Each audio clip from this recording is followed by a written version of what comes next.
কালকে রাতেই মারা এসে কলকাতা থেকে ভুবনেশ্বর আমাদের বাড়িতে। সকালে চা খাওয়া হয়ে গেছে অনেকক্ষণ আগে, আর ব্রেকফাস্টও হয়ে গেছে। এখন মা বসেছে দেখো সবজি কাটতে। এই খারকলগুলো না মা কলকাতা থেকে নিয়ে এসেছে, কারণ ভুবনেশ্বরে খারকল একদমই পাওয়া যায় না। আমি আর আমার হাজবেন্ড বলেছিলাম আসার টাইমে যেন মনে করে অবশ্যই এই খারকল ডাঁটাটা নিয়ে আসি। তাই এখানে মা সেগুলোই কাটছিল, আর বাবাও মাকে টুকটাক সাহায্য করছে। আর আমি খাচ্ছি এখানে বসে ল্যাদ। মা এখানে সব দায়িত্বই এসে নিজে নিয়ে নিয়েছে, সবজি কাটা থেকে রান্না করা, তাই এখানে আমার কিছু করারই নেই। আর মেয়েও গেছে স্কুল, ওই জন্য এখানে আমি বসেই ছিলাম।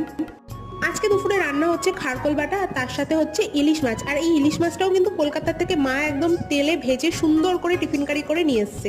রান্নার টাইমে ইলিশ মাছটা যা সুন্দর গন্ধ ছেড়েছিল, জাস্ট ওয়াও। আর এখানে দেখো আমি গামলায় করে ভাত করি, কিন্তু আজকে একটু বড় হাঁড়ি করেই ভাত করতে হয়েছে, কারণ লোকজন বেশি। মা বাড়ি আসা মানে সব কাজ থেকেই আমার ছুটি, কোনো কাজই মা আমাকে করতে দিচ্ছে না। বাসন মাজা রান্না করা সব একাই করে যাচ্ছে। ভিডিওটা ভালো লাগলে চ্যানেলটা অবশ্যই সাবস্ক্রাইব করে পাশে থাকো, ভিডিওটা একটা লাইক করে দিও।